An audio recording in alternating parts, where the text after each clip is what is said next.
অনেক দূর থেকে ভিডিওটা তুলছি। ওখানে পুকুরে ছোট্ট একটা পাখি ঘাসগুলো তুলে নিয়ে গিয়ে নিজের কি সুন্দর একটা থাকার জায়গা বানাচ্ছে। তো এত ভালো লাগছিল নিজের চোখে দেখতে। অনেক জুম করে, অনেক দূরে আছি, জুম করেই আমি ভিডিওটা করছি যে ও একটা একটা করে গাছ তুলছে আর ওখানে ওর একটা ছোট্ট মতো আস্তানা তৈরি করছে। মনে হয় ওখানে ওর বেবি হবে বা বেবিদের থাকার জন্য জলের ওপরেই ভেসে ভেসে বেড়াচ্ছে।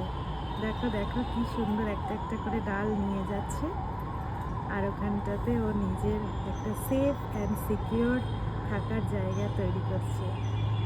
এত ভালো লাগলো, তাই আমি ভিডিওটা করলাম। How sweet. অনেকটা দূরে, দেখো অনেক দূরে, আমি অনেক জুম করেছি।